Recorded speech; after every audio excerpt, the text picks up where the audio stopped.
Ready, set. Welcome everybody. We're back for AEW Double or Nothing uh, review. Who I didn't see y'all two Me, earlier? it's Eddie and Jay, myself. We're gonna talk over what the show, what we caught on of it. I was able to watch the entire show as much as I could. I had a long day, so I was staying as quick as much as possible. It's not that the show was putting me to sleep. It was a great show, great show. I was just tired. Um, did you guys watch the pre-show? No, I was actually handling some business yesterday, so I was unable to watch. I was trying to follow along on Twitter, but being again that AEW is a new promotion, and a lot of the names that are coming over, I'm not really too familiar with.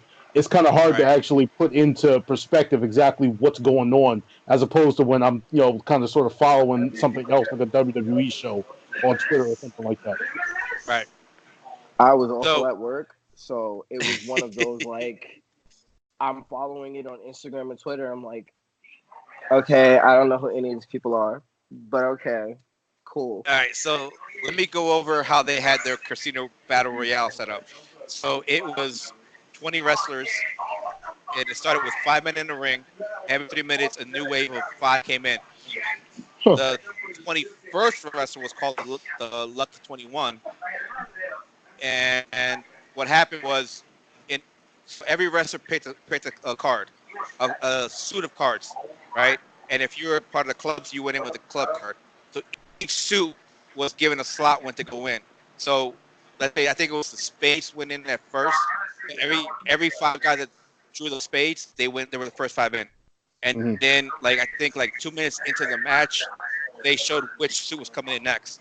And then that group of guys came in next. There was one guy that when he drew his card, he picked what's called the wild card. He was the 21st entrant. He picked the wild card. So he comes at the end of the match. Like after everybody's in, I can't remember after how long, then he comes in. Mhm. So he got like the 30th number. So that was fine. It was pretty good the way they had it drawn out. The five, they had one guy with no legs. I can't remember his name. He was I there. heard He did about that. pretty good moves. Yeah. Yeah, yeah. I was like, how did you? Okay, all They right. made I it mean, work. They made it work though. I mean, he Much didn't have that respect. much repertoire in there, but he made it work. He actually eliminated what's his name, number 10, Sean Oh, Spears. Sean uh, Spears, Yeah, aka he Ty eliminated him. Dillinger, Yep. aka whatever you want to know him as. Yeah, Dillinger was in it. Sean Spears, Jungle Boy was in it. Uh, Brian Pillman Jr. was in this match. There was a lot of wrestlers. That was I know the there's a one guy that wrestles locally up here. He's supposed to be like the openly gay wrestler. I can't remember his name. oh Sammy something. I can't He remember. I know actually you're like talking about. one of my brothers who's in like wrestling school right now actually was trained with him from time to time. So like as soon as I know his name, I know Yeah, who he was. And he yeah, had like a Sammy bit with something. Tommy Dreamer where everyone Yeah. was like, what is going on? And I'm like, Mhm. okay. Yeah. Hmm? And then My brother the one Marquavius. Luchasaurus caught my attention, and then a guy called MJF caught my attention as well. Like we Yeah, talk I about heard a heels, lot about this guy, and I yo, don't know who he is. MJF, wow. Like if you think like Kevin Owens and The Miz and these guys will make you hate him, this guy he knows what to do, he knows what to say. He will make you hate him. Like I was like I like this guy. Like I really want to go out there and kick his ass, like myself. Like I like it. Like I said before, like I always say, it's easy to be a face. You don't have to do much, but to be heel, to say and do things for people that hate you, like to Yep. really hate you and to boo against you, that takes that takes skill. That takes skill. And MJF, oh man, the spot of the night in that match, I had to give it to Luchasaurus when he grabbed Joey Janela out. He just threw him out the ring. He landed on the table. I swear, I thought the guy was dead the way he landed. I told you guys in the chat, I think I just saw a man die. I think I did. Like, I remember that. That was I hilarious. think I just saw somebody die. I was just like, wow. and like his valet was screaming like ah. I was like, yo, like somebody check on this guy, man. Like for real. Like, he was like folded up. I was like, R.I.P. Like what? And, Hangman Page was the wild card, and he ended up winning the Casino Royale. Then they had some one guy, the death match guy. He's from Europe. That guy's nuts. He had a staple gun. He Oh yeah, I was stapled. hearing. Yeah, I heard about that. saw something about that. There was like somebody got eliminated by staple gun. I'm like, what kind of organization are they running over there, bro? Like, Oh, it was nuts. That's some Cactus Jack level. Yeah, it was crazy. Right, so here's the funny part. Joey Janela lit up a cigarette in the middle of the ring, like straight up. Middle of the ring, he's smoking a cigarette. Yo, I'm telling you, it's at another level, man. AEW is another level. So Joey Janela lights up a cigarette. Next thing I know is I see the European guy come with his staple gun, puts the cigarette on his forehead, staples it on his forehead. That ain't nothing. Joey Janela is wrestling with a damn cigarette stapled to his forehead for a few minutes. I was just like, what the hell? It was funny as hell. And then this guy grabbed the staple gun. Was bad.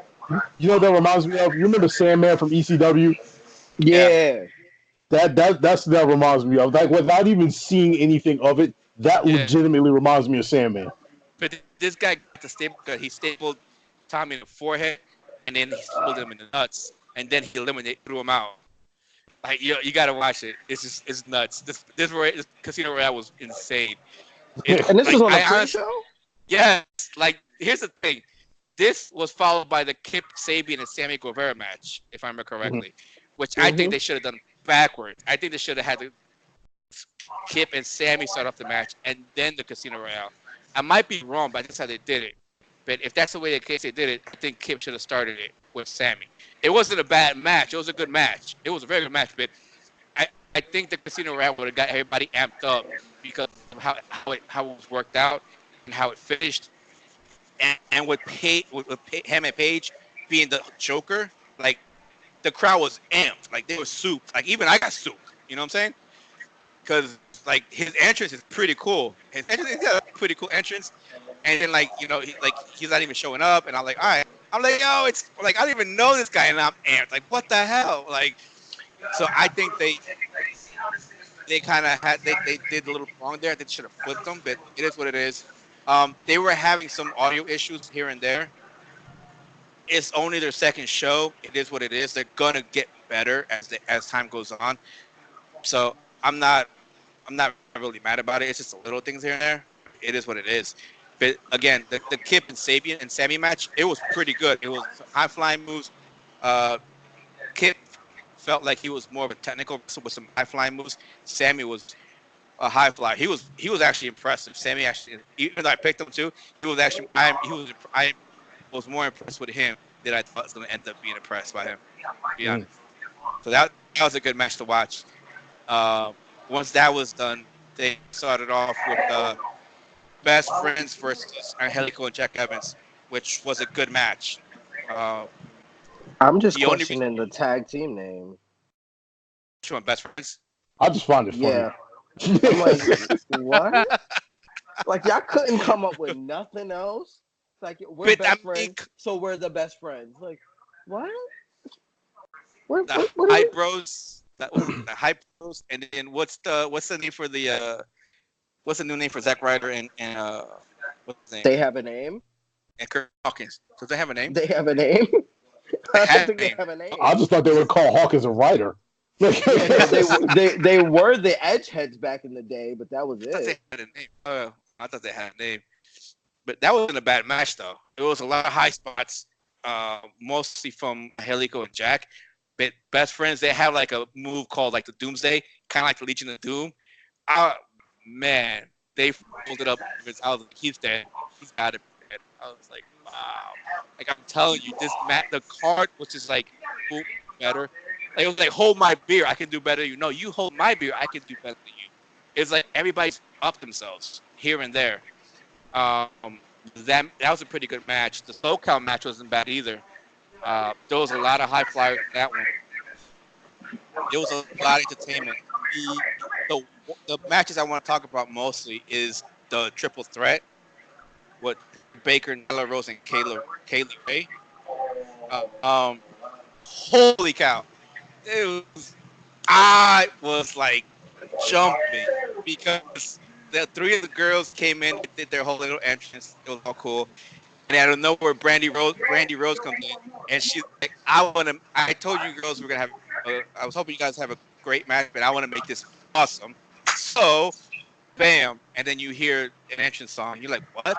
And then it comes out, "Awesome Kong," and you see. I was like, "What?" Like, Awesome Kong came out of nowhere. Out of Now, nowhere. not bad to cut you off, but what's the name? I was actually, like I said, I was following along on Twitter for some stuff that was going on with that, and I saw, I believe it was Sasha Banks actually tweeted out, "I love Awesome Kong." And I'm like, why is she saying something about Awesome Kong? Next thing I know, Twitter just blew up. I'm starting to see Bro. pictures of this. I'm like, oh my god, Karma's back. I couldn't remember her name, her WWE name. I was like, I know Yeah, her. And then Karma. somebody was like, Yeah. Karma. I was like, bro. But I like the way they And she did this looks match. phenomenal too. Like Mm-hmm. the way they did this match was like she went in, she wrecked house, her and Nyla had their bit, and then like they took her out. Like they hit her with a bunch of moves, they took her out. She's out of the ring. You know what I'm Mm-hmm. saying? Then she get back. She's trying to get up, and a Britt hits her with a knee, takes her back down. Like you you you keep her down, so that way you keep her strong still. That when Mm-hmm. she's up and fighting, she's wrecking shop. But like they're keeping her down so that they can kind of alienate her, which I like because it's like, yo, like they're keeping her away so everybody else can do their thing. And Yeah. then when like they completely took her out, and like it was perfect because it was Nyla Rose that took out Kong. So they kind of like canceled each other out, which was Britt and Kaylee to just finish the match, and they finished it well. You know, I like that was one of my favorite matches of the night. Now, my one complaint about this one right here, because this is really the one actual match that I was able to catch a bit of. Um, my one complaint about it is after Nyla took Awesome Kong out, you had, in my opinion, what would have been too much of a time where you just have a one-on-one match. Because at that point, I'm thinking to myself, okay, like, when is one of the other two going to get back up and actually interfere in this? And then to Yeah. me, like I said, it just seemed like the Britt Baker and Kylie Ray altercation, or if you can call it that, the match within the match, just went on a little bit too long for my liking. But I'm not going to complain about it. Like I said, I Right, loved right. watching it. Yeah, no, I hear you, but I just the fact that pretty much Nyla speared her into the steel steps. I was like, all Uh, right, I could see them you taking each other out. You know, Kong was already getting like the stuff beaten out of her, so it's just like, all right, this is it. She's out. Steel steps. I mean, Brandy even sold it. She was like in shock and all that like Kong was like kind of KO'd. So I was like, all right, cool. I dig this. I dig the way they're building the women.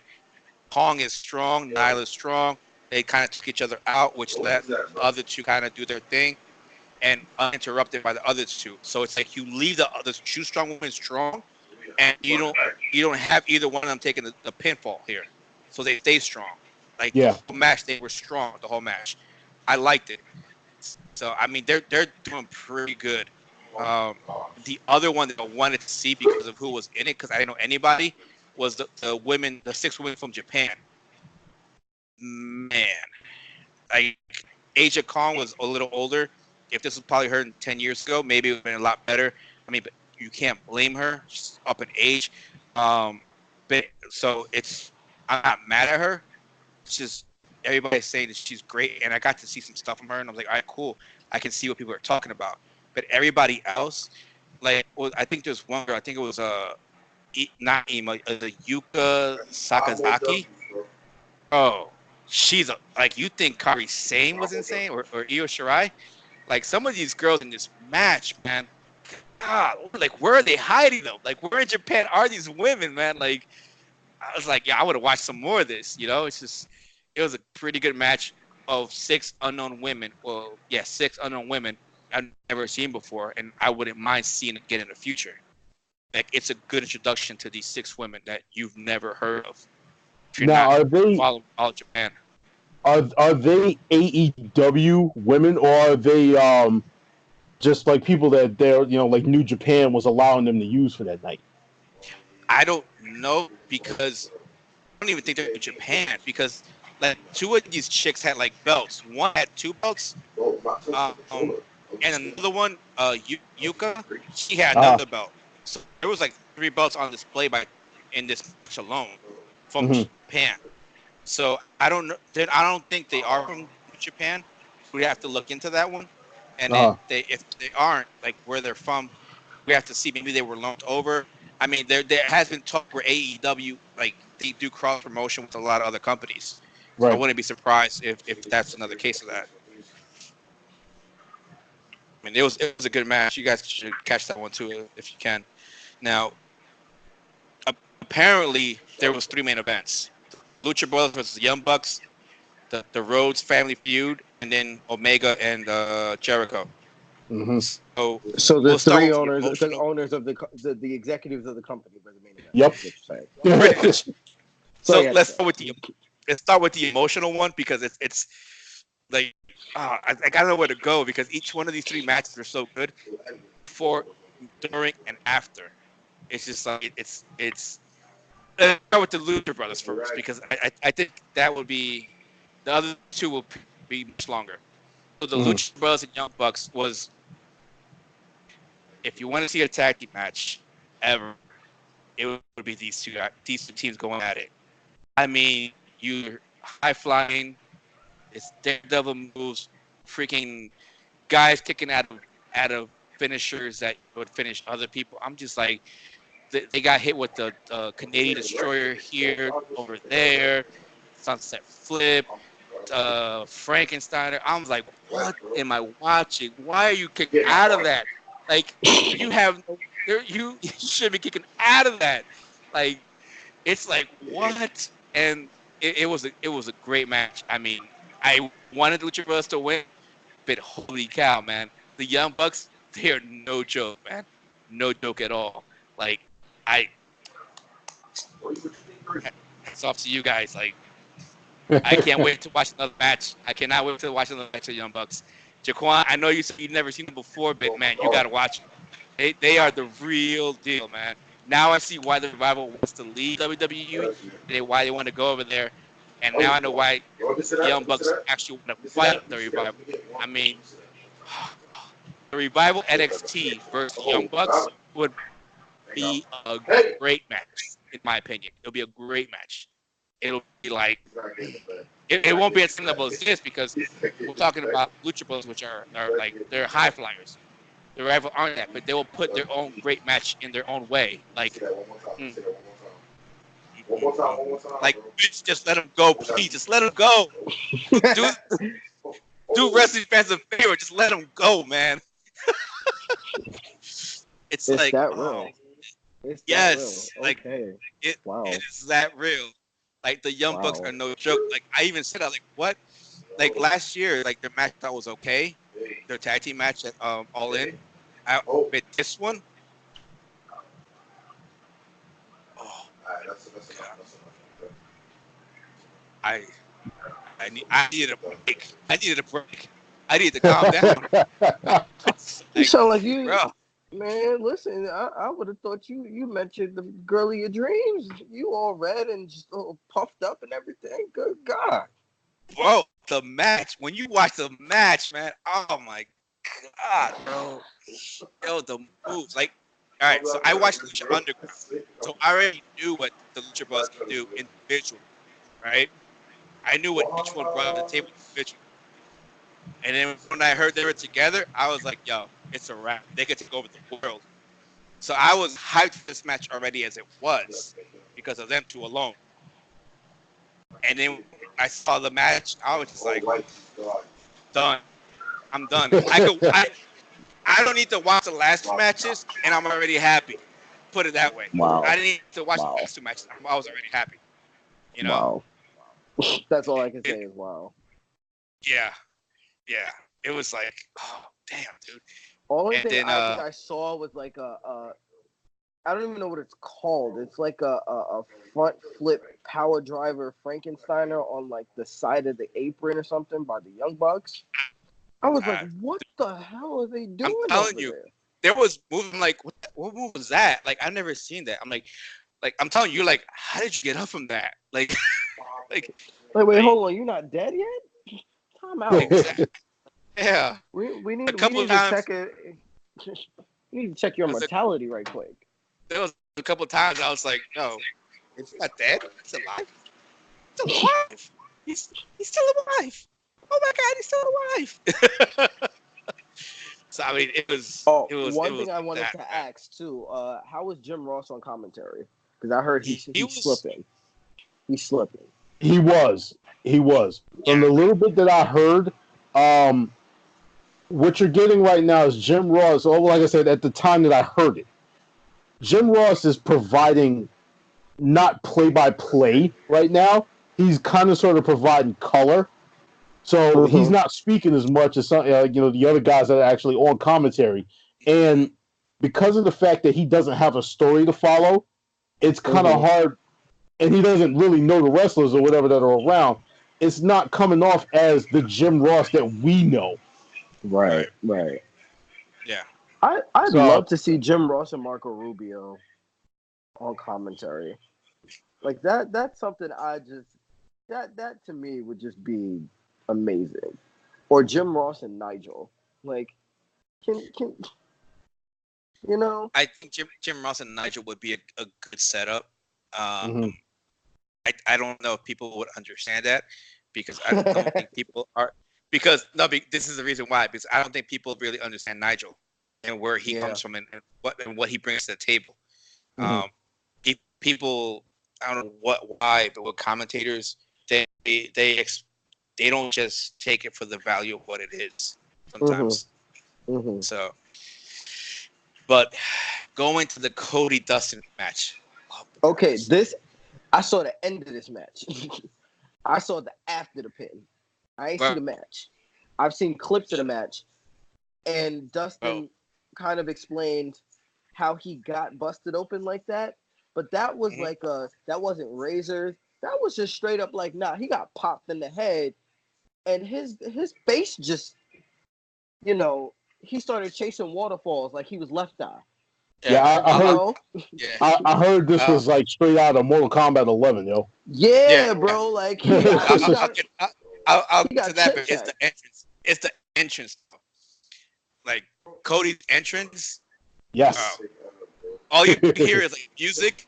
Like lights went out. Then you had like some lights went out. It was black. Some lights came on, and it's like boom, spotlight of the chair. And when they focus on the chair, you see it's like a rock molded with the back molded as a Triple H's logo, that cross, and with skulls like on little poles on the side. I think like 4 skulls, maybe 3 skulls. I can't remember how many counts. So you see the chair there, and then you hear a voice saying, "There's more than one royal family in wrestling," and boom, here comes Cody, and he's dressed like he has like a cape and everything, like a prince. Like he has it on. He's coming out, and he looks at the chair, and he's like he's kind of giving the mean mug to the chair, just looking at it, and he walks away. He's going to the ring, and then you got Brandy right there at the ring. She lifts the cape, and then she pulls a sledgehammer out from the bottom of the ring. She lifts it up and gives it to Cody, and he looks at it, and then he's like looks at the chair, and he walks up the ramp, pulls the sledgehammer, kisses it, and then he goes pow, and he breaks that stone chair, like it sets it to fall apart, but like he gives a symbol like he's breaking it, and I was like, yo, the crowd gave a huge pop, like it was crazy when that happened. Like I was Shots like, what? fired. Yep. Boom, Shots boom, fired. boom. Shots fired. Bro. But you know what's ironic about this though is, to me, it is this generation's version of DX showing up on the tank. Yeah. Like it's that kind of, and ironically, of course he's gonna shoot it at Triple H because Triple H is the one who he was Cody Rhodes at some point. Yep. In a manner of speaking. Like it's almost poetic that it's these two guys, and it's not even Triple H's fault. Well, I'm not gonna say that because I don't know what's said backstage. Part of it is because I feel like Triple H has done his own dirt and said his own things backstage that just doesn't get covered. But I just find that is poetic that essentially Cody has turned into this generation's Triple H in a way. Yeah, and the Elite is this generation's DX, pretty much. Yeah. It's since they all can't there. go by the Bullet Club anymore. No, I mean you have Kenny Omega, who is. I would probably say Kenny Omega is more like Triple H, and Cody's more like Heartbreak Kid. Yeah. And the Young Bucks are like the New Age Outlaws, kind of. Mm-hmm. So they just got to find the X-Pac now. I mean, they had them, but WWE keeps stealing them. They keep having them. WWE steals them every time. They got like what the last three? I think at one point it was Adam Cole stole them. Who was the other one? Page is the only one that's left. Hangman Page, yeah, really is it. But he says he just wants to wrestle. He's not worried about having. Because I heard an interview. They was like, oh yeah, you know, Cody and all them, they got titles, and he's like, I'm not worried about that right now. I don't have one. It doesn't really bother me. Like 20. Your man looks like he's like 31, 32. He's a pup. He ain't worried about all that right now. Yeah, no, that's what I'm saying. He's like, I just want to wrestle.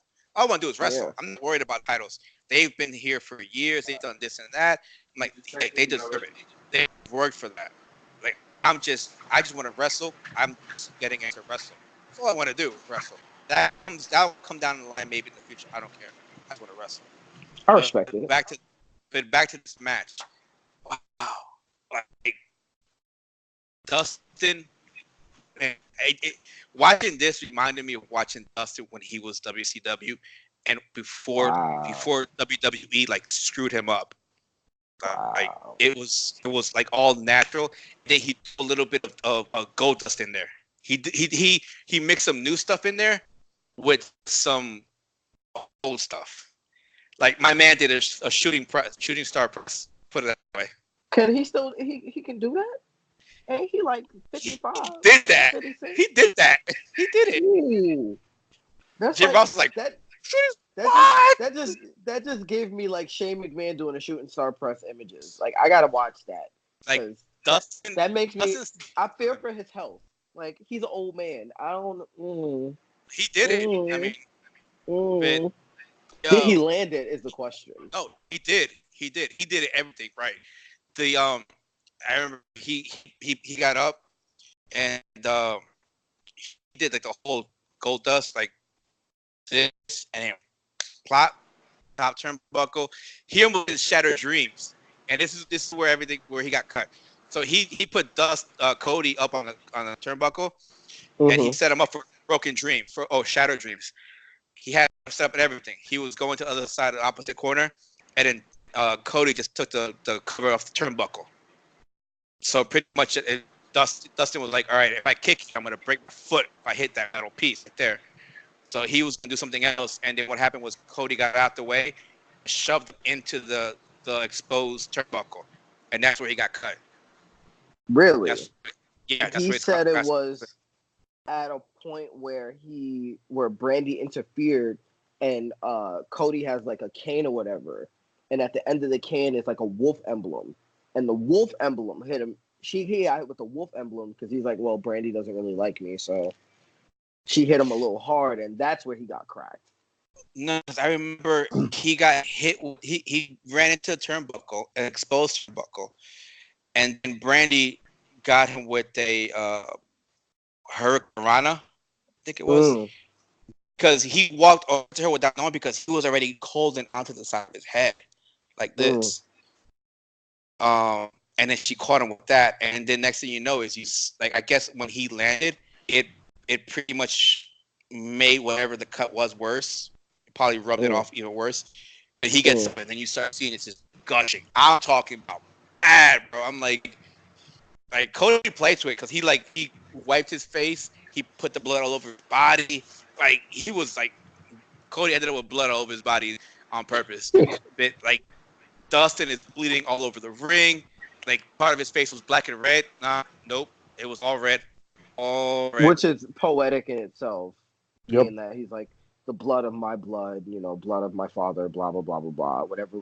Like one thing I love about Cody is Cody said he's like, I'm a character wrestler. I tell stories. Mm-hmm. So like somebody like Cody can do a match where he's just like, book me with anyone and we can put on a good match. Because the story he can tell through the match. Which is what I really, really respect about Cody. And I think it's always been an underrated part of his arsenal. Completely. I think Vince just didn't like Dusty at all and took it out on their boys afterwards, which freaking sucks because they're so talented. And Dustin out, man. I was so mad at what they did to Dustin. He reinvented himself with Goldust, and even then, again, it goes back to whole Vince. If I don't create it, if I don't build it, if I don't push you, I'm not gonna. I don't favor you. Goldust.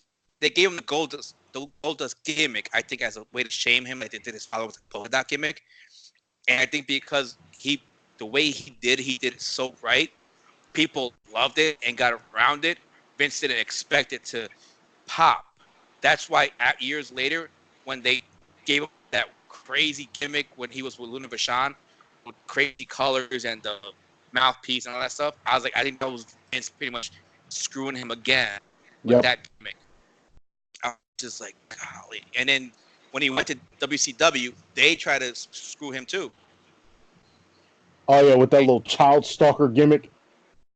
Yeah, like Uncle Fester looking. Right before he left, he had that gimmick, and then he just completely broke kayfabe and was just like, "Look at this bullshit they got me doing." Yeah, it was like they were trying to do the same thing to him that WWE was doing. Yeah, and it was annoying because the guy is good.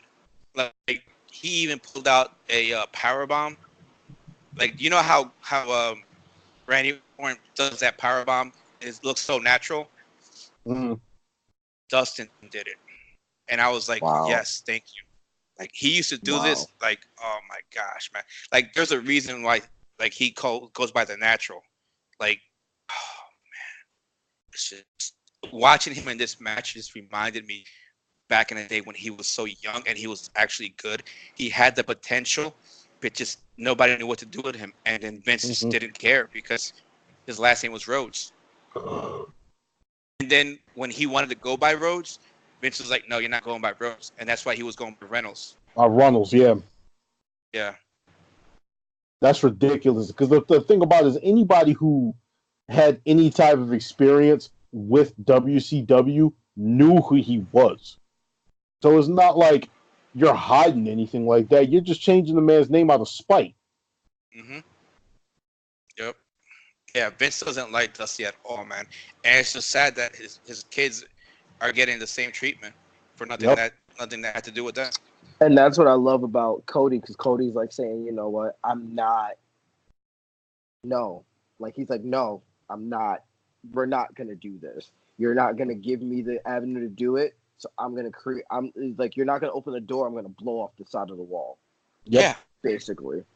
And that's why it's like even if AEW isn't successful, I'm always gonna respect Cody for that. Well, I think they'll be around. I think people just need to understand they're different than WWE. 100% different.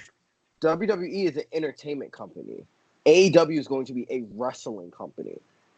Mm-hmm. That's not just that, but also it's like give AEW time to grow.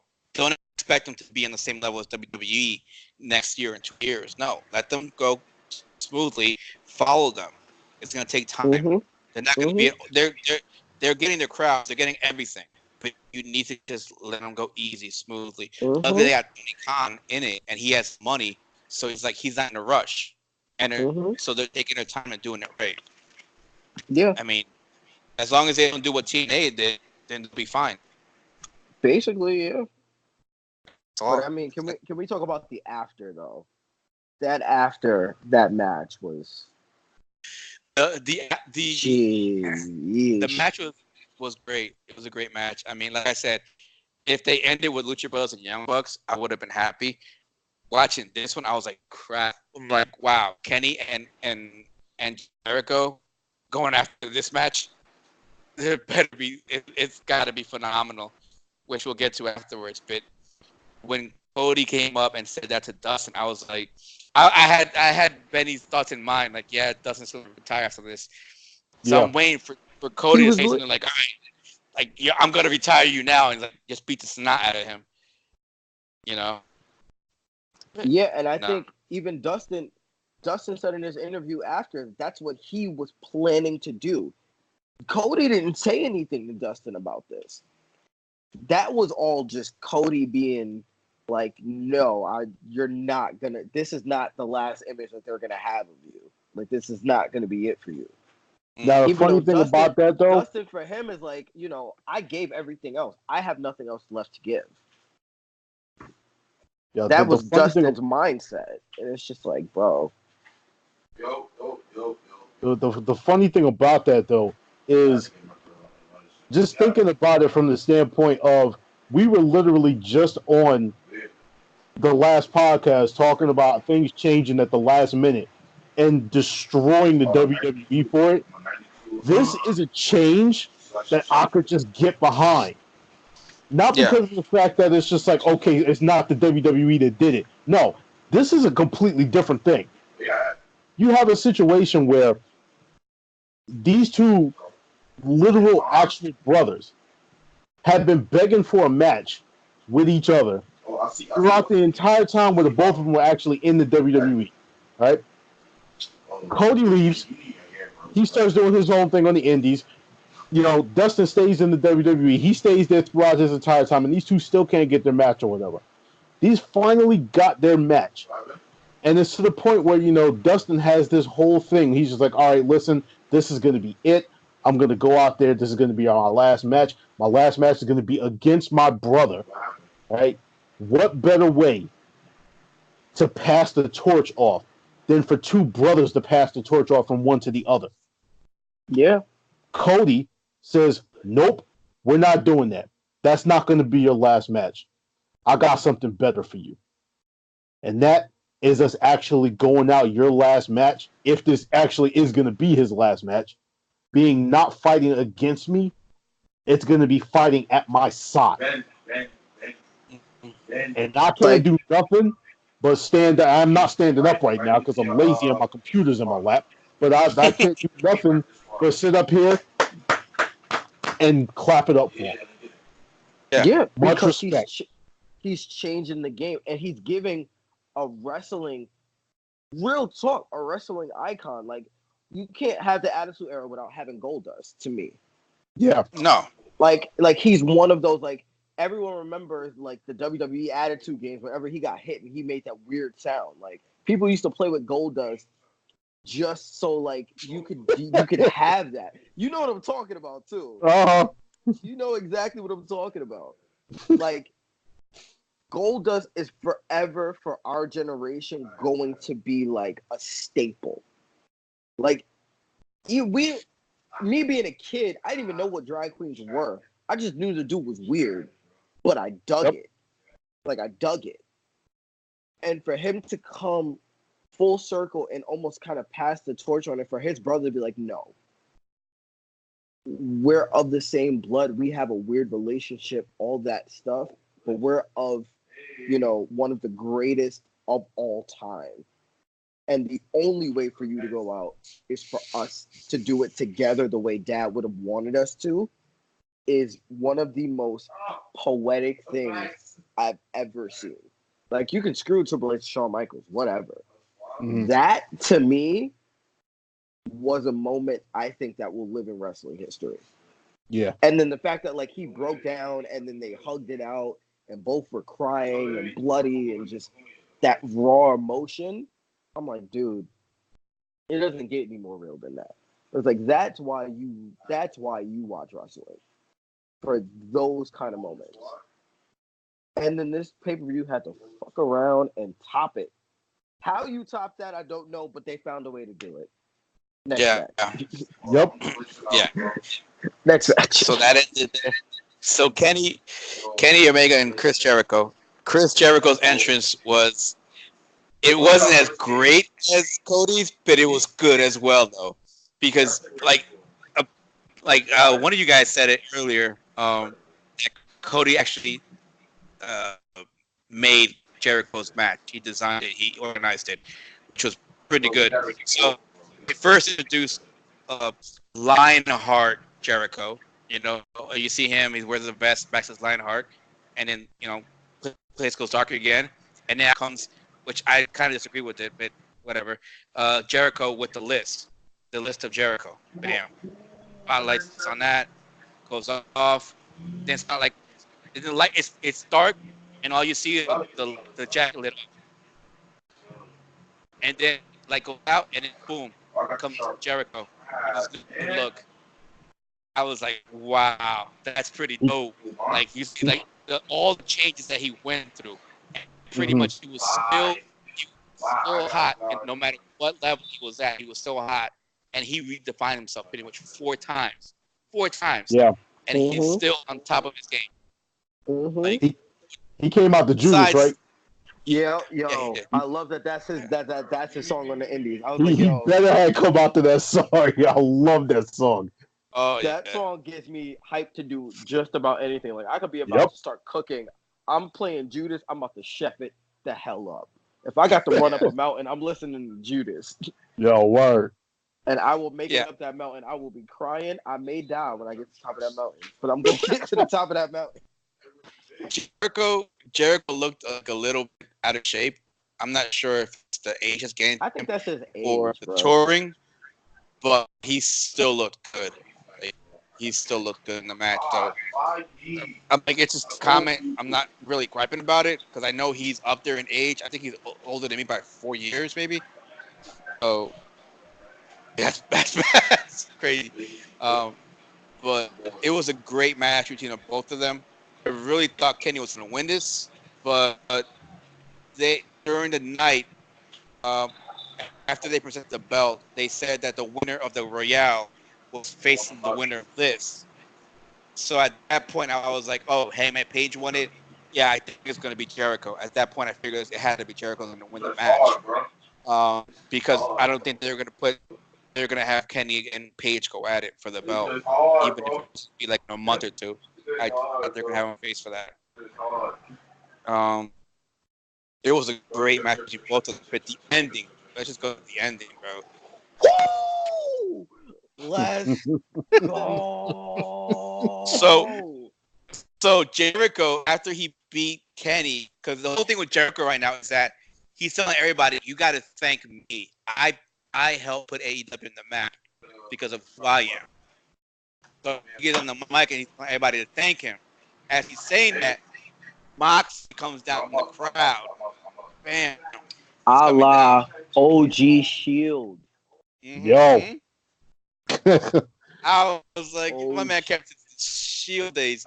So he comes to the crowd. It's hilarious because, like, Jericho's talking to him, and he's like, he can't hear him.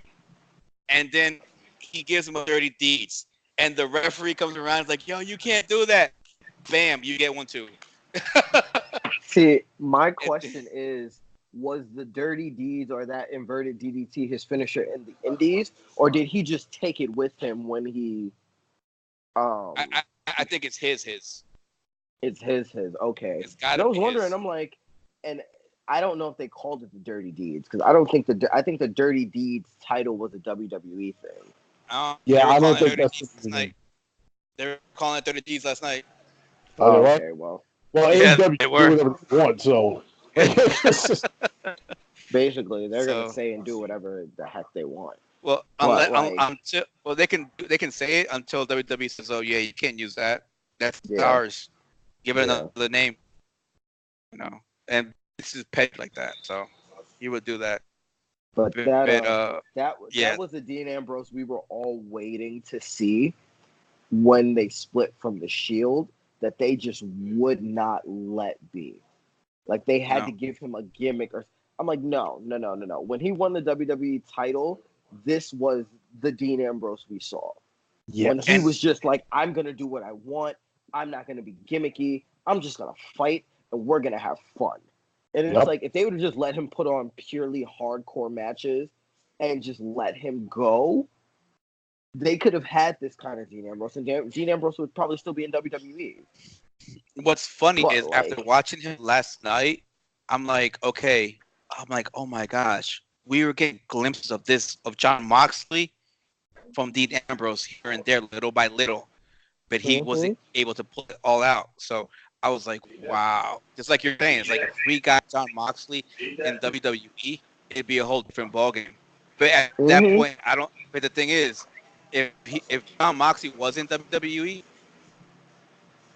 Vince would have no choice but to push him. Because like Moxley is like he's big.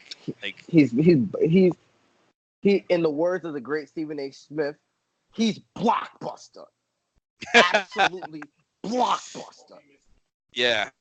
So him and Kenny Omega just pretty much was slugging it out. He gave Kenny Omega a double D's on top of the chips at the top, and apparently they're going to be feuding. I cannot wait for that.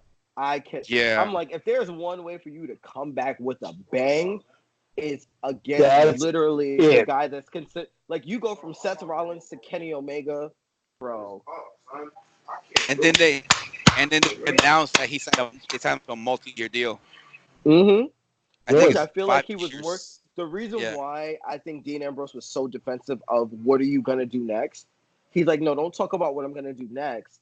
Talk about what I've done for the last couple of years, so that he can remind people, like, listen, this is the work that I've put in for this company. These are my guys. It's cool. And I think he went to them afterwards, like, listen, I'm gonna start throwing shots. So don't be offended, because that video that he dropped with the big dog chasing him out of jail or trying to capture him and keep him in, literally they said they brought Roman Reigns back early so that Dean Ambrose could stay. Like, that was a story. And like WWE, which didn't make sense to me really, tried to make an angle out of like Dean Ambrose leaving. And I'm like, you literally built Jon Moxley for him. He didn't have to do anything. He literally just dropped the video and waited the 30 days. Yeah. And then I watched the video over, and they literally break down like he's throwing in nothing but hints that he's going to be at All In. That's why I thought he was the wild card, which would have made sense to me. We all did. But we all didn't every one of us have Moxley? Yeah, we all had Moxley to win the Royale, the Casino Royale. But I really like this better because it's very much. Gave me ECW vibes. Yes. Where it's like, oh, you thought the night was over, like you thought the matches were over. Nah. Here's a little bit of, and then he starts the feud where like if Jericho wins, Moxley automatically has a feud for the title. If Jericho loses, Moxley still automatically has a title. He has his next feud is with Jericho. And Jericho's like, oh, I'm only going to show up when it really, really counts. You really think Moxley's going to let him just disappear like that? After he's done with Omega? And him and Omega could really go for like the next year. What I think is funny, though, is Dustin and Moxley have both stated, and somebody else, I think, if I'm not mistaken, that after they left the WWE, it was like they got out of jail, getting out of prison.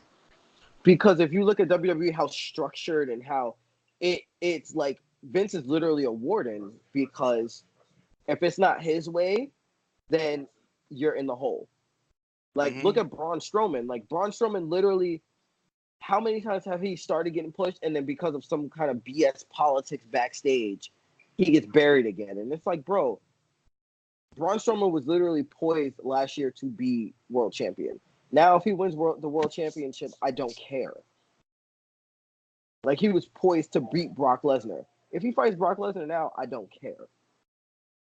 You know, him and Bobby Lashley would have been a great feud. That was got me. It's like you build so much for Brock and Braun, and then when it happens, it's like, Yeah. In fact, they put in the wild card factor of who was it? Put somebody else in there. Oh wait, no. Braun got taken out because he got hit by a belt or something by Baron Corbin. That's what it was. Yeah. Which I is was again like, that to me is a clear difference where you look at the storytelling of John Moxley where it's like he's a man gets out of jail. What's the first thing a man wants when he gets out of jail? Cheeseburger and some cheeks. He just went and got his cheeseburger. Now he waiting to get them cheeks. And it's like Moxley, and even if you look at Moxley's gear, like it's so simple, but it's still dope. oh yeah. I just want to see what he's gonna say when he cuts a promo, because I want to know if AEW is really gonna go with this whole like we're the anti WWE thing, or are we just gonna like move past WWE completely? No. From what I saw, I saw a couple interviews after the show, and they were asking Cody questions, and one of them was, we were like, so is this how the show is going to be all the time? And Cody was like, no. He's like, you have the one show right now that's on that's PG. You're PG. We're the alternative. We're for real wrestling fans. But you're not going to get this type of show every night on the show, on the TV show. This kind of show is set up pretty much for pay-per-view because we want to give the fans more extra because they're paying for this now. Mm-hmm. Now I was like, yo, I'm still not gonna pay that. $50 for it, but I can dig it though because you know what? Yeah, like, because I respect because think about it. Like he made sense because if you're watching a WWE pay-per-view and you compare it to like Raw, it's almost the same thing. Yeah. It's the same PG crap. It's the same PG crap. There's nothing extra. It's like Vince doesn't want nobody bleeding. It's like it's pay-per-view, bro. It's pay-per-view. Like you can have the bleeding on there. People are paying for this crap. People know, like, and that's why Cody was like, I will give my fans extra on the pay-per-views because they're actually paying for this. I think he mentioned it. I think he said the shows would be 2 hours. I think he let that slip out. I think they're scared. The weekly shows are 2 hours. Yeah, I think he let that slip out. If it hasn't, I don't think it was that detail already came out about his deal with TNT. I heard 1 hour. It was supposed to be a 1 hour show. They not. It's a wrestling show. They get 2 hours. Chill with that. So it's a wrestling show. Come on now.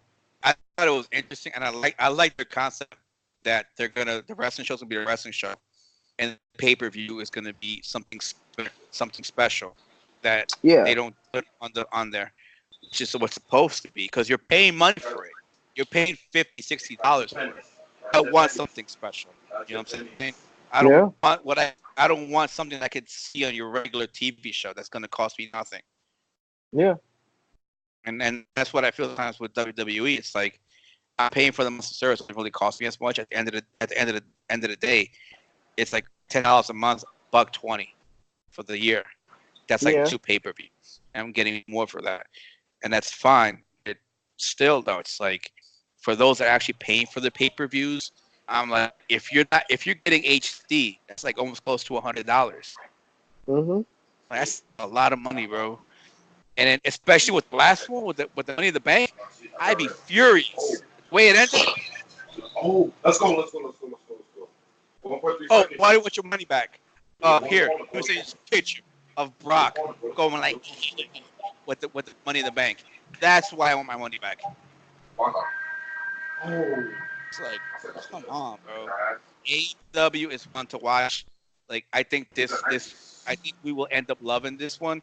We just have to start following, getting to know the wrestlers a lot more. Their storylines actually work. They actually work. They were saying they let people in on their storylines. They let the guys have a voice. Unlike in WWE, it's like you don't have a voice. Everything's done for you. Jericho even said it. He's like, I like it where I do my own talking. I say what I want to say. I don't want anybody writing for me and telling me what to say. I've heard Jericho talk about that before. It's just like I think he was explaining it to Kevin Owens when Kevin Owens first started. He said that he came in with his ideas and everything like that, and everybody kept trying to tell him to shut up and like just fall in line and everything like that. And he was just like, no, I'm not going to do that. And so everybody started thinking like he was like all problematic and things to work with, but it wasn't so much that he was being problematic. It's just that he wanted to be heard. Yeah. Like I said, hopefully AEW actually does follow through, and they're more likely to do it because of the fact you have actual wrestlers running the company rather than people who have never gotten in the ring in their life outside of putting themselves in the ring. Yeah, and they got Dean Malenko too. They announced Dean Malenko as part of the staff now too. I was like, wow. Like, okay, they got some I'm waiting for them serious to announce. I'm waiting for them to announce Arn Anderson. I'm just I waiting. mean, listen, Road Dogg is also on sabbatical right now. Yep. Really? Yeah, and Billy Gunn wasn't Billy Gunn in that the Casino Royale match? Yeah, Yep. he was in there. Yep. So And don't be surprised if you see Road Dogg turn up, because Road Dogg, he went on sabbatical for that exact reason. He's like, why am I available 24/7 to get these storylines down and get everything going for it to get changed the night of? I didn't know he went Like, on sabbatical. I knew he resigned from that one position. No, he went away from the company completely. Like, he's with the company by contract, but he's not there. He's not in meetings. He's basically on a paid vacation right now until he figures out what he wants to do. My guess was, you know what? He talked to Billy. No, here's my thing. I wouldn't be surprised if he's actually working behind the scenes via Billy while being on sabbatical. Because I know people that have done what they've done is they'll go on vacation. During their vacation time, they're actually working at a new job, trying to see if they like it or not. Yeah. I mean, it wouldn't surprise me at all. It's nothing new. I mean, the only guy that I think, the only two guys that I think won't ever defect would be HBK and Triple H, because they got too much salt in the game. The rest of those guys, Triple H is the most. Triple H has the most. Yeah, Triple H absolutely. Yeah, he would have to eat his ego something special, and he would probably get a divorce from Stephanie McMahon if he ever did anything like that. Even though I feel like a part of him would want to. Yeah. Here's the other shots that was fired. Was Bret Hart came out and introduced their heavyweight title. I know, I saw that. I was like, I heard he actually fell backstage after he left. I was hearing something like that too. Because I actually heard that on Cultaholic, and the way that they actually said it was that he fell in some kind of a really messed up way, but nobody has any information on what happened after that. So they don't know if he got hurt or if it was just a simple fall or anything like that. So I don't know. It's just crazy right now. But I mean, to me, here's my thing. Here's my problem with the universe of wrestling fans. It's like, I understand that WWE has done a lot of wrong, and everyone feels like, oh, anything WWE does is going to be wrong because it's WWE. I'm like, no, anything WWE that's wrong that we have an issue with is simply because of the fact that they put a rush job on everything, and they don't actually put in any real thought into what they do and how they build it. Like, the 24/7 title was from the networks. It wasn't even from WWE. Yep. No. The concept is great, but for me, WWE, why would you make the strap green? Why are we doing different color straps now? Because of Saudi Arabia, so you feel like that would be like a hint to Saudi Arabia? Like, it's dumb. Like, leave the black strap alone. The title would have looked boring, sure, but you don't care about the title anyway, so why do you care if the title looks boring? Oh, here's another idea. How about we just not make the title look like shit? Because it was a rush job. Like, it wasn't, like you said, it wasn't Vince, so they don't care. It was literally USA and Fox talking about, well, we need a title for the low card guys. They're like, here's this title. And then just use the concept for the hardcore title. And they need to keep Fox Fox happy because apparently one of the fine prints in there is that the Fox needs to approve of the ratings and how they're looking. If they are displeased with their ratings, they could just cut the contract and like be done with it. Yep. They gonna end up cutting the contract. And they think and the problem with Fox that I don't get is because they think because Brock Lesnar is a UFC guy, and they think because Ronda Rousey is a UFC girl, that's gonna draw other non-WWE fans to the product. And it's like, if it hasn't done it for the last year, both of them are there already. Like, yeah, like that people don't watch WWE for a sports feel. Like AEW has a nice mix of sports entertainment and sports, where like wins and losses actually count in AEW toward like titles and contenderships and opportunity. Like, it counts. And titles count. That's what people care about. Like, people love the concept of the U.S. title because, you know, America. But when you treat it like crap, we don't care. When you treat the 24/7 title, great concept, great idea, poorly executed. 3 champions in one night, severely poorly executed.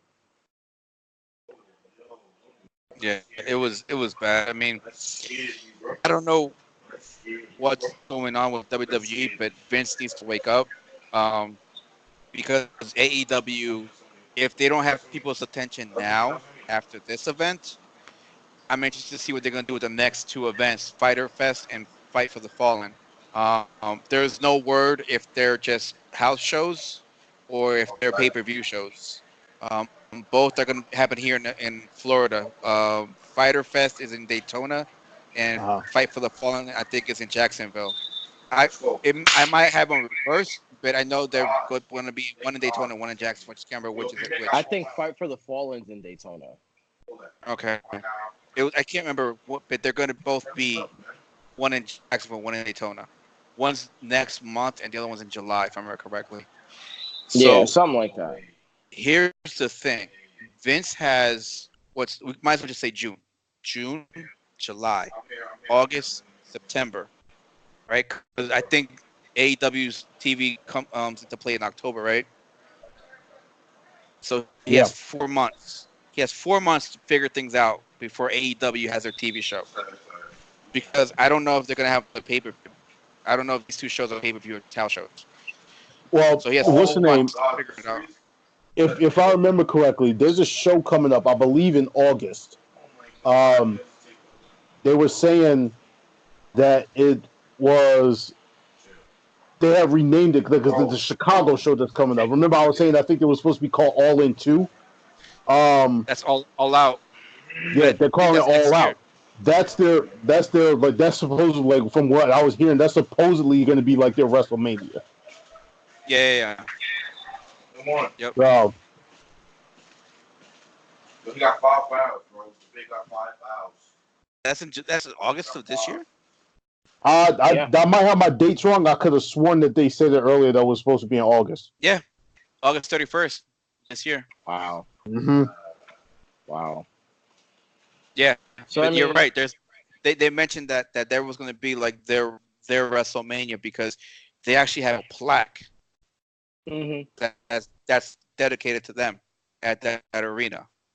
You know, so they're making that their yearly thing.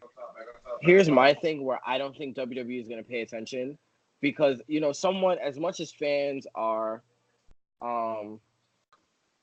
still kind of, you know, wrestling fans, WWE is such an entertainment conglomerate at this point that if fans defect to AEW, as long as their stock numbers don't suffer, Vince is not going to care. As sad as it is, he's not going to care unless their bottom line is affected. And that's the thing. A lot of the wrestling stuff isn't what brings in most of their income. It's their other endeavors. And the fact that they're into so many different things that, like, they can afford to lose the loyal audience because they're getting so much money from Saudi Arabia, they're getting money from Fox, they're getting all this other stuff. I think because AEW's their weekly show is gonna be on an off day. Yeah, I'm sorry, my brother's playing 2K in the back.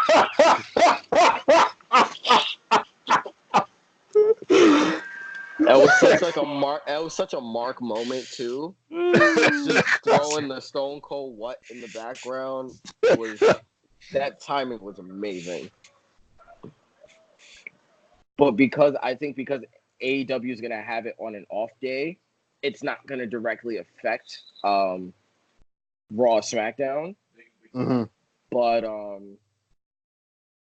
if they supersede Raw and SmackDown in terms of viewership, then I think they'll have a problem. I see. My problem is if Vince, after the show that these guys just put on, if he doesn't sit up here and say, okay, this is a real threat. We need to stop sitting up here looking at them as just some Mickey Mouse company that's trying to build a Kickstarter or whatever. We need to actually look at them as a legitimate threat. If he doesn't actually change his mindset to that, and he starts looking at them like, oh, this doesn't bother me, I'm not worried about it, as long as my stock numbers are up, everything is all right, he's in for a very, very rude awakening. You know what Go ahead, it's something like honestly needs to if this doesn't kick him in the gear, I don't know what will. I know what will. Because think about it. What do all athletes have that wrestlers don't have? Aside from guaranteed contracts. Aside from health insurance? That too. Health insurance. Agents. There so the wrestlers go. negotiate their own contracts. And the wrestlers, up until recently, like Ring of Honor was always there, but it's always like a minor league. AEW is the first thing in a while that feels like I don't have to leave my home country to wrestle in the big leagues anymore. And it doesn't have to be WWE. So, like, people can do what Moxley did and just be like, you know what? I'm good. Well, what are you going to do after? Don't worry about it. And show up at AEW if AEW wants them, obviously. Because I feel like AEW is more geared towards giving other indie guys and women opportunity versus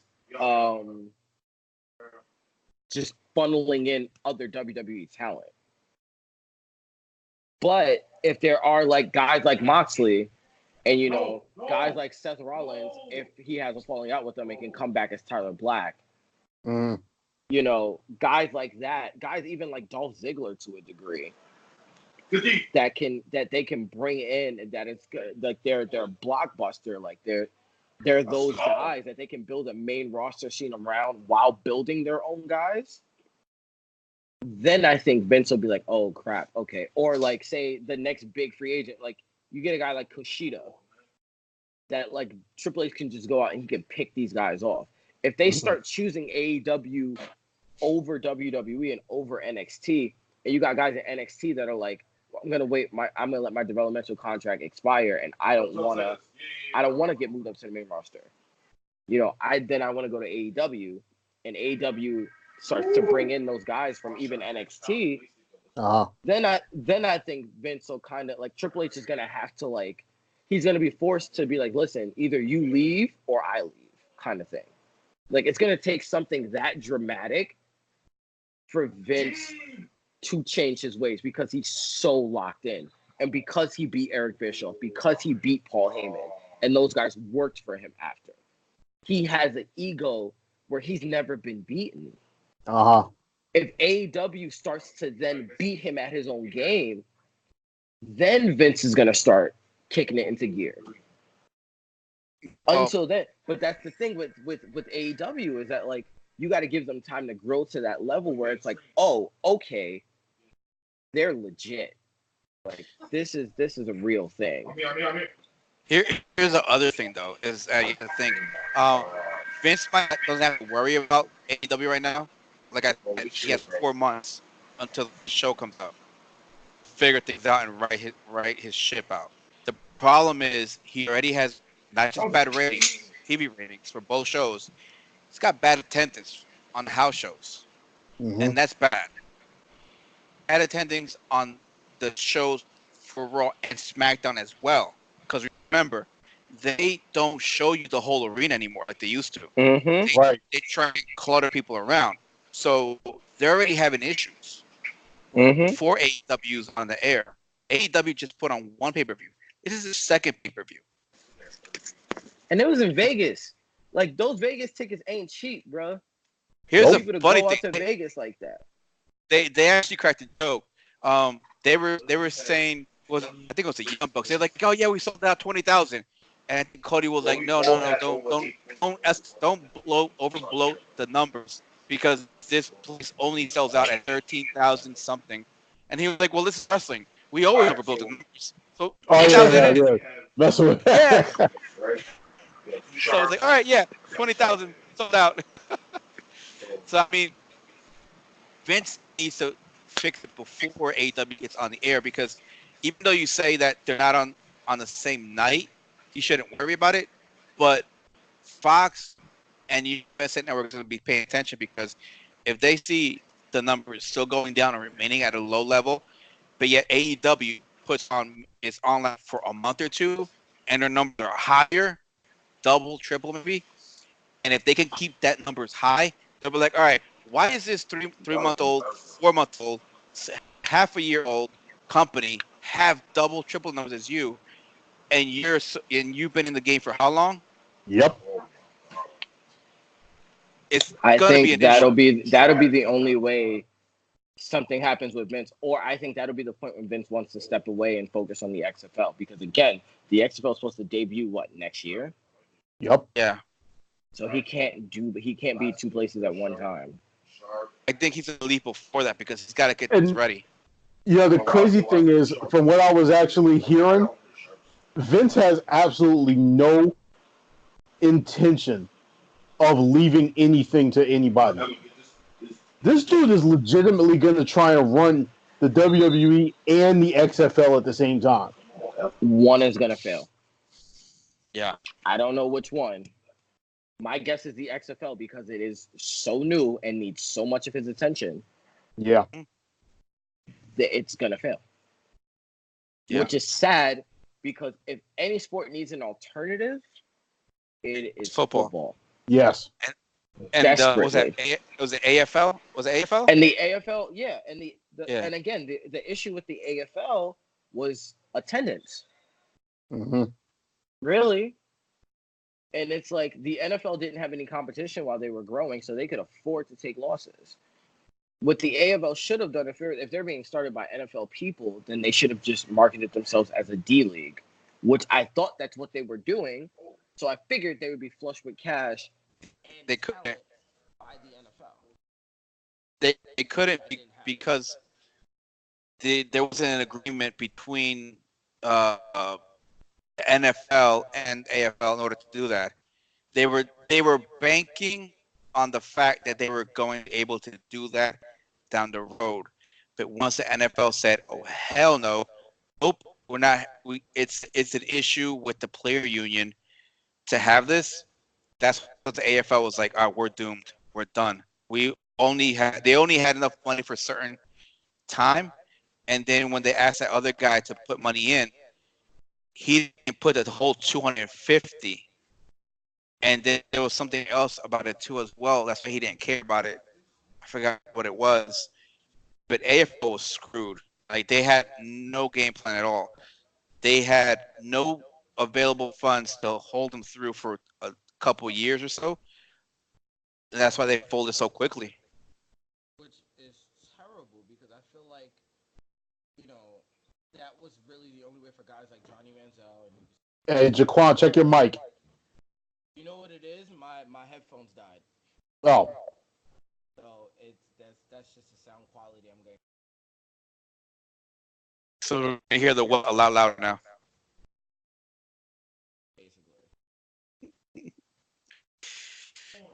Yeah, it's gonna be interesting to see what's gonna happen.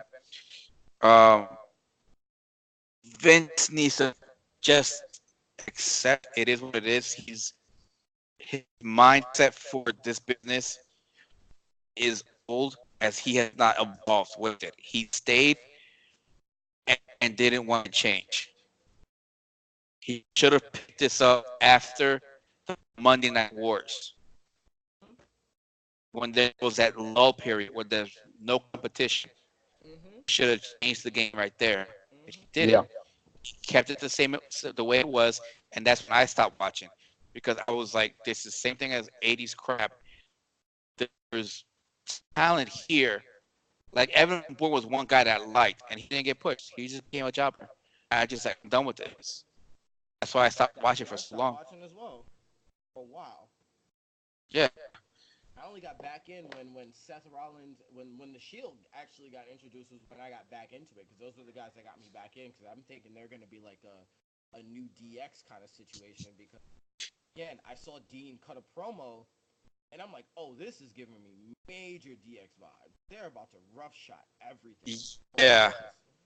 They're the same reason why I got back into it because I was flipping to the channels on a Monday night, and then I just happened to cross USA Network, and I see them coming down. I was like, oh, what the hell is this? I was Hmm. like, all right. I was like, oh, they just put dudes to the tables. I was like, let's go. I was like, Yeah, all and then right. it gave you that like, okay, they're doing something again. They're trying to build something special again. Yeah.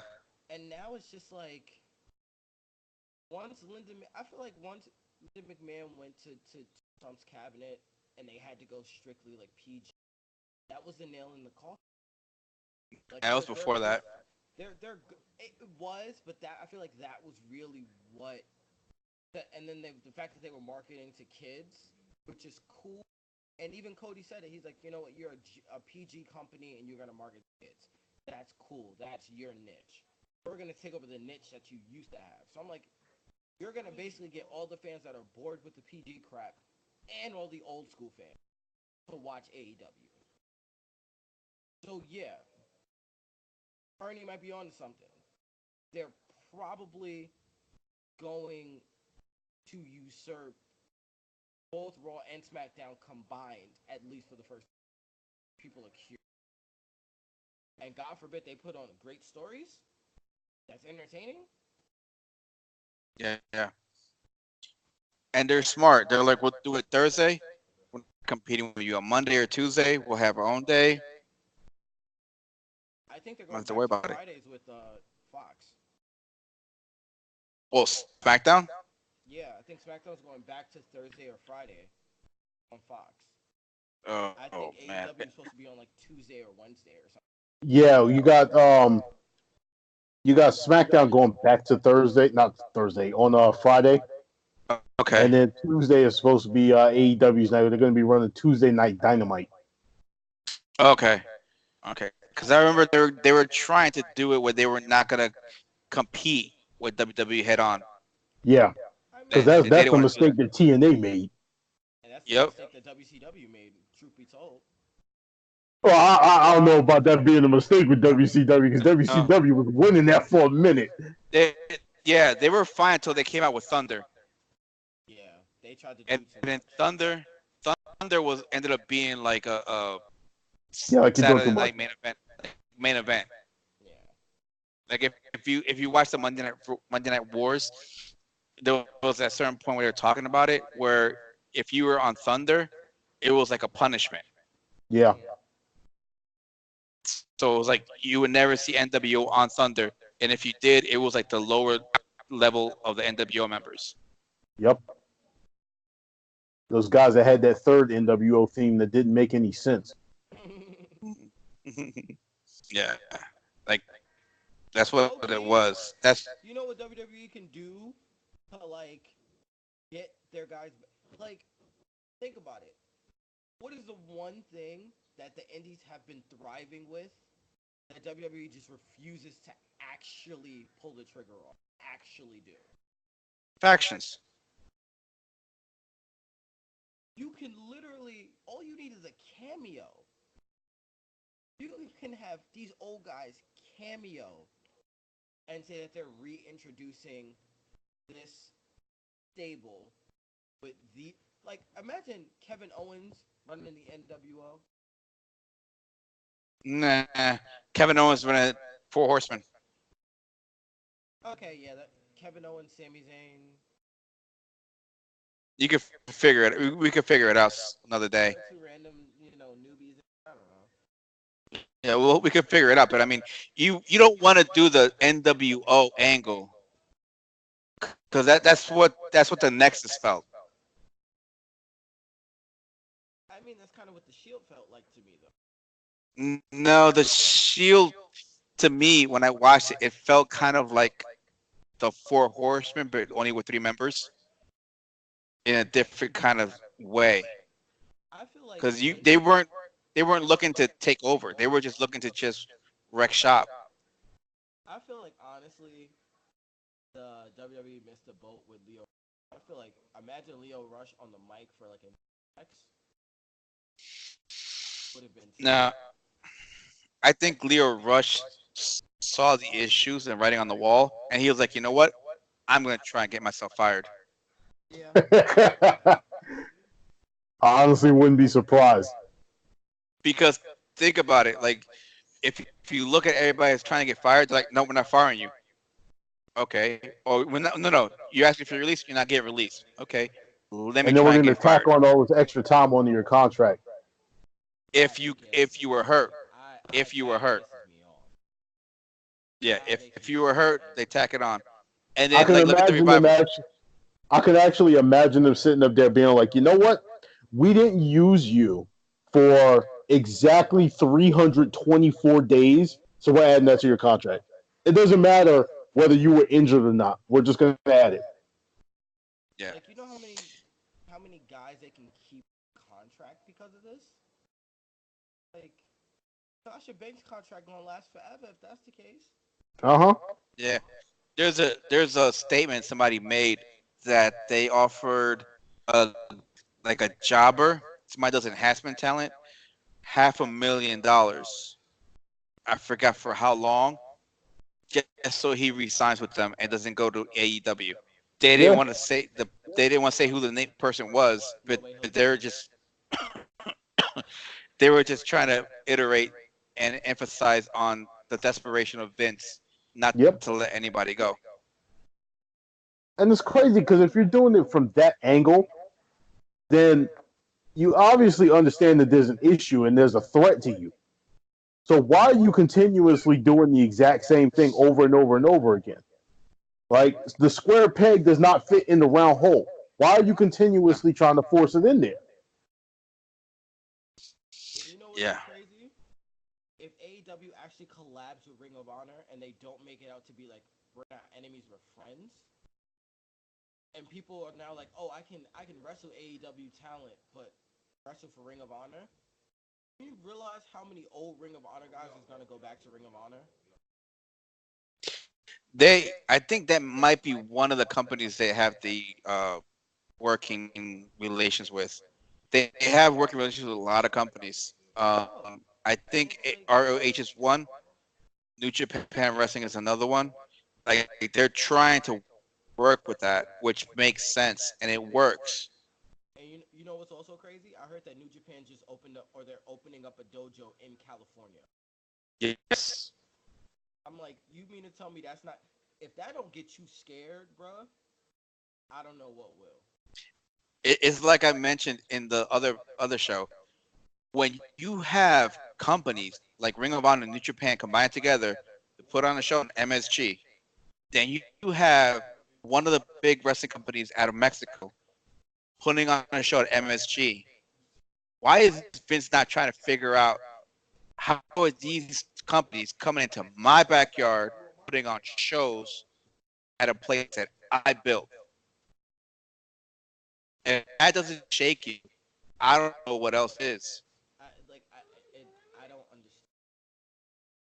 Doesn't it's not registering why it it when did it get this bad? Like when did Vince really get this belligerent? a point where like he just got. There's just no reason. Well, here's the thing. WWE. Here's what I'm way I look at it. He bought out ECW. He bought out WCW. He killed the competition. There was no competition, and they was trying to come up. They didn't. They didn't know what to do. They messed up so much, and they put themselves in the red. So now they're going by owner to owner to owner to owner. Pretty much hang on the thread before they go bankrupt. They shut the doors down. They have talent. It just no leadership. The problems with the indies were the way I look at it. Like back in the '80s, like I was mentioned before, the indies had talent, and they have them now. The start coming through the indies. Vince is seeing this. He's buying them all off before these indie companies like Ring of Honor, Major League Wrestling, and so forth can actually build itself enough money to go bigger. He's taking away the talent, lowering what kind of shows they can put on. The problem is though, nowadays there's a lot more talent in the indies there than there were back in the '80s. He's plucked away so many stars from these companies. Tyler Black, Daniel Bryan, Sami Zayn, Kevin Owens. Like the list goes on. Johnny Gargano, Ricochet. Like, like half of this roster that he has is from the indies. Mm-hmm. And a lot of guys have said it now. Like Joey Ryan said it. I was offered an NXT contract. But if I go, I'm taking a big pay cut. That's Mm-hmm. what I'm saying. The guys in the indies make more money than WWE. They only go there because of the name. Like they'll sign their contract, they'll do the time at NXT, they'll go to the main roster, and they'll probably leave because they'll realize what it's all about and how bitch is screwing them. They're like, you know what? I can go back to the indies, make more money, work my schedule, work who I want and when I want. Mm-hmm.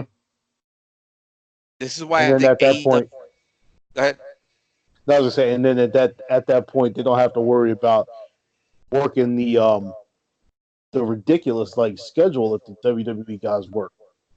Yeah, yeah. And now you have AEW. That's why I'm saying AEW is a game changer because AEW is like, hey, you don't have to work just with us. You can work with Ring of Honor, New Japan. We don't care. But Mm. we're gonna build the stories. Health insurance. Yes, that's another big one. But we're gonna build your stories. We're gonna say when we need you. So if you're gonna work, just remember you have this, and this got to do with us. After that, go do what you got to do. You go get paid. Mm-hmm. And who knows how many house shows they're gonna have? They might not have any house shows. They might have just shows, TV shows. That's it. Just the pay-per-views. Oh, just a side note before we, I guess we're about to wrap it up. I don't know if you guys saw, but they changed. Well, they added the stipulation of ladders to that NXT Tag Team Title Gauntlet thing that they had going on. Now that whole thing is a ladder match. Mm. Yeah. And here's the thing I'm worried about NXT, man, is if they're gonna change it to try to compete, but I don't see why though. NXT is fine the way it is. Just leave it Yep. alone. No need to change it. I don't even think Hunter is gonna. I think he's.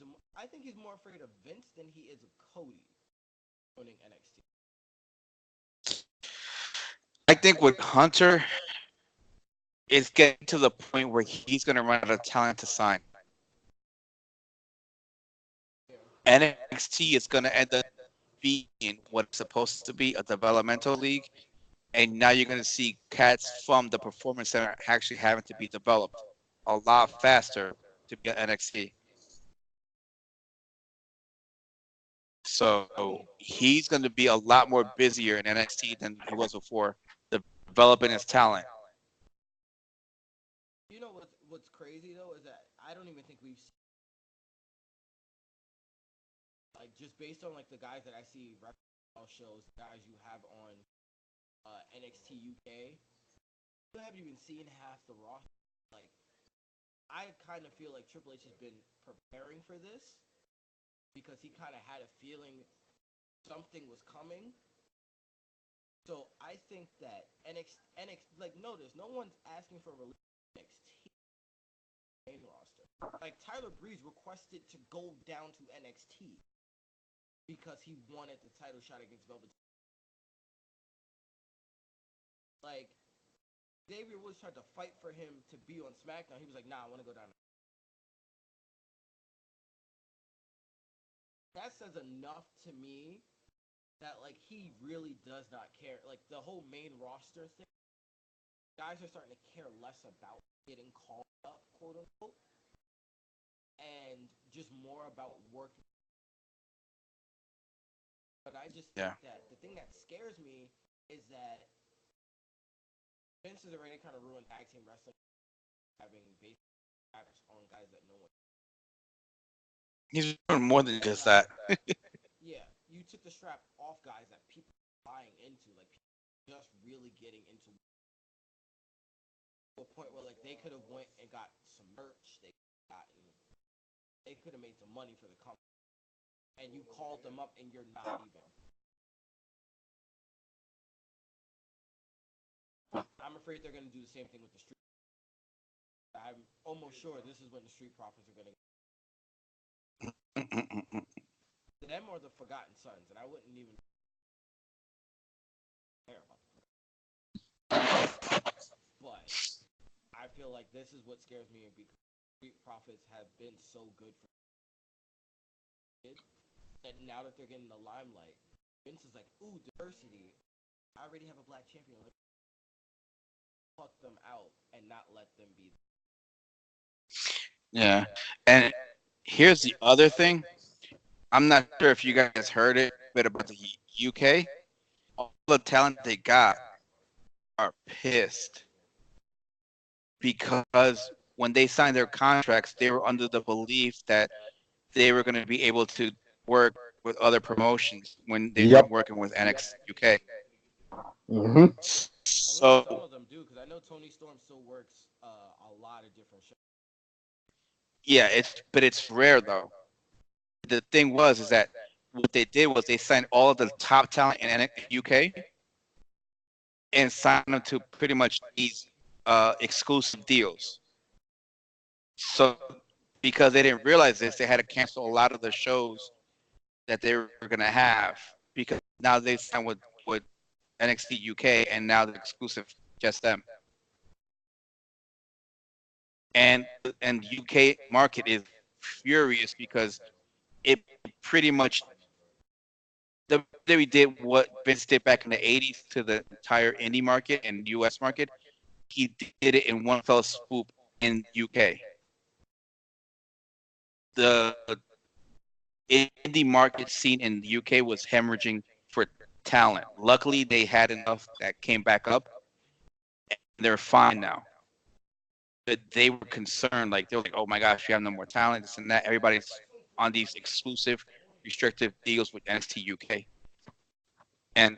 but luckily they got past it. But that was an issue for them for a long time, and I wouldn't be surprised if a lot of these wrestlers in the UK either they don't resign, or if they do, they ask for language in their contract where they can work out of NXT UK away from it and in the indie scene again. Because remember, NXT UK, it's a recorded show. So once they're done recording, these guys they're just sitting at home. Unless they have a house show to go to. Mm-hmm.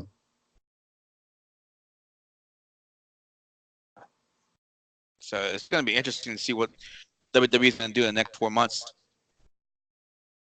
I'm sorry, I just saw footage of Moxley and Omega fighting on the chips. Crazy, right? That was. Yeah, Looks like, well, John Moxley looks now like more himself than he's ever been. He looks like he's loving it again. Yeah, he looks like he's loving wrestling. Hmm. You can tell this. Like you can, This is dope. like he cares again. Yeah. Like when he was doing that stupid gimmick they gave him with the damn gas mask, I kept watching. I felt bad. I'm like, man, it feels like he's just going through the motions. Yeah. I said the only thing that I liked about him, like running towards the end of it, was the whole part where he was just like, "I don't give a fuck, Ambrose." Where you had that situation like right after, right after the feud between him and Seth, he had that situation where he had gotten like jumped or something. Then he goes into the back and meets up with Seth Rollins. Like, "Yo, where were you?" Hmm. Right? Yeah. That was the only part of that that I actually liked. What is going on? Like Seth had the face was like, what are you doing? He did that Dylan look. He's like, huh? What? What? I wasn't. And then like his face was just like it was a deadpan stare, like hello, like you're not gonna answer. And then he was just like and walks away, and it's just like Nay was stuck. Like everybody backstage was just stuck. But that's another interesting wrinkle in all of this. How is Vince and the company now gonna treat? Sorry, say that again? How is Vince and the company now gonna treat Renee Young? Yeah. Well, I'd be interested because you can't really take her off. You just put her on the announce team on Raw. You take her off of there. You have to be a complete idiot not to realize why she's taken off. Yep.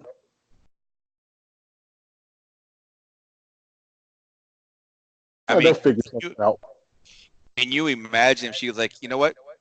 I quit If she quit AEW. on air, a la CM Punk pipe bomb, oh dear God, and then shows up with a mic, a la Alondra Blaze, and like throws it in the garbage in AEW and burns it.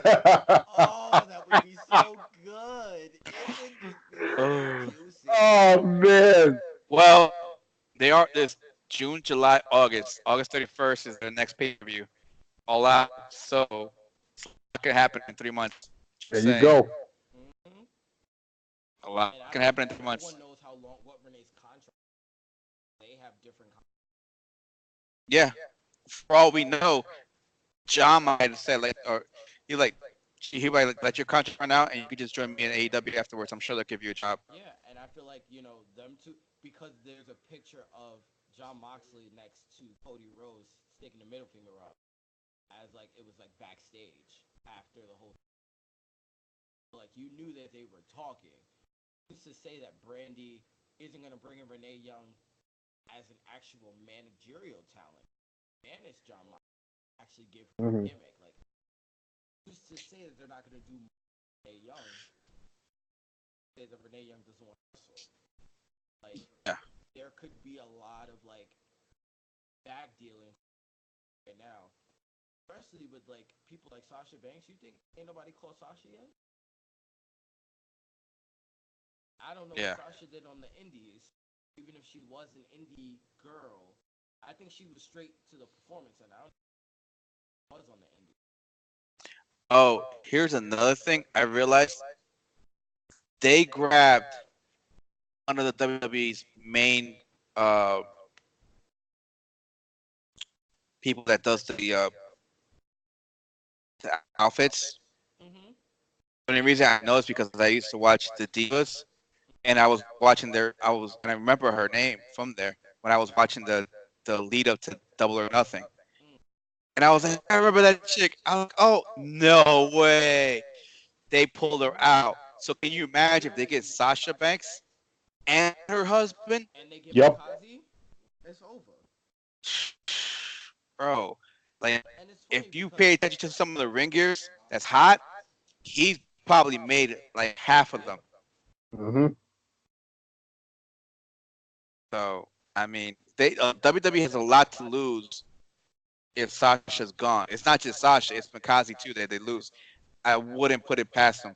I mean, I know they have a lot of friends over there, but when I follow them on Instagram, I doubt he's gonna let her go alone. I don't see him staying there without I her. don't either. Oh I yeah. don't see him. Like, truth be told, if it wasn't for the fact that Kofi was champion, you know, that whole thing, I wouldn't see Xavier Woods sticking around. Either. Not to mention, dude I like started to going see to PhD too. I like to see their contract. That's what I'm saying. Like, Kofi, I can see being a lifer. Kofi, I could definitely see being a lifer. Yeah, well, Kofi's a WWE guy, so Yeah. Yeah, but I mean, I don't. I could see like when I could see all their contracts expiring, and they leave together.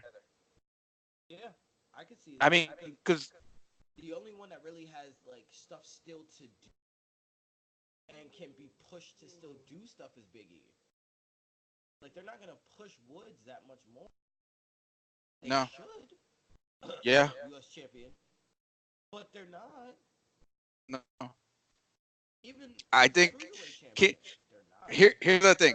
Can you imagine New Day on AEW without having to worry about the PG?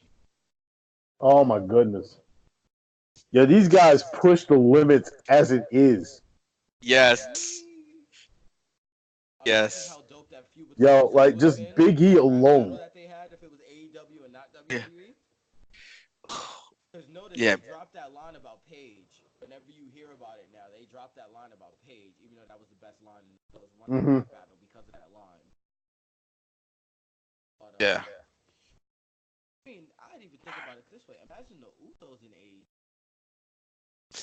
I Ooh. honestly, I don't think that's gonna happen. I don't think it's gonna happen either. I'm just saying, possibility of the Usos versus it's too good not to think of. The Usos versus the Lucha Brothers. Another like, oh, The Usos versus SoCal. It's like, I think gosh. Rikishi would be the one to keep his kids in the WWE umbrella, but I think that the reason why they signed the deal because they had talked about AEW, and I think they upped whatever Annie that they were giving them. They got a little bump. Naomi got a bump in. Notice Naomi isn't complaining about creative or anything like that anymore. She's out here like throwing out outfits about like black superhero other stuff. She's basically kind of doing creatively what she do outside of winning titles. That came after the Usos signed and after the Usos got moved to Raw. After they won the SmackDown titles, actually. Short little stint had. Yeah. Where it is. Hey, look, there's his audio. I can hear him now. Yay. What? We can hear you better now. Oh, that's weird. I don't even know what I just did. All right. That nasty jump shot, bro. Don't touch anything. Tell your brother fix that nasty jump shot. He's shooting like Giannis. Oh my god. Yeah. I wish there was a way you could edit all this out, but I mean. Oh man, it's funny though. The audio comes out clear when we're about to end the show. Go figure. But, yeah, I mean, at the end of this all, it's after watching AEW and with the sour taste that Running the Bank left a week prior, AEW was just on point from start to Yep. end. Like there was no piss break match. Like seriously, if I was at that show, I'd be like, crap. I think I'm gonna have to piss on myself because I want to miss a match. I'm gonna have to use one of them cups of them water bottles, bro. Apparently so. Like seriously, if you were to walk away from any match, what match would it be? You can't. It would probably have to be SoCal, but even then, that was still a good match. It's like you're still gonna miss the good. It's like what match do you walk away from? Like there is no match to walk away from. It was good from top to bottom. Like like I was saying, those 6 women Japanese match I wanted to see because I don't know these women.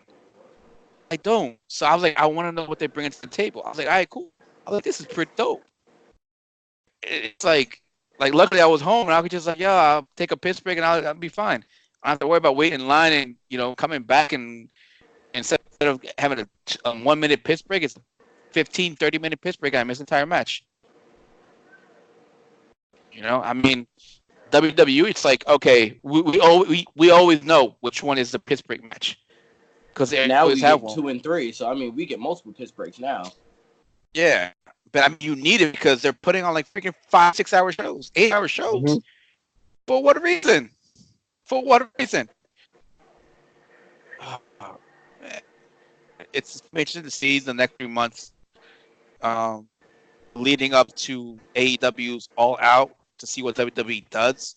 There's a lot of stuff behind the scenes we have to keep an eye on because AEW is making a lot of moves in the back that people need to be aware of.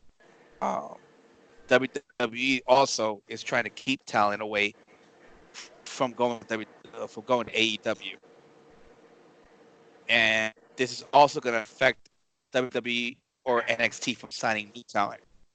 Mm-hmm. So this is going to be interesting. This is a new breaking ground, a new era, the beginning of a new era to watch, and luckily we are on the front of it along with everybody else. I'm excited. I am too. It's about time. Yeah. It's really about time, honestly. It is. So with that, everybody, I want to thank you all for another show of the 3 Count. Benny, Jay, until next time. Hey, man. Talk to you later. Hey, Paul, check your email. I sent you the article. Okay. I'll get it done and I'll post it. If not tonight, mostly like tomorrow. All right. All right. Later. Peace out.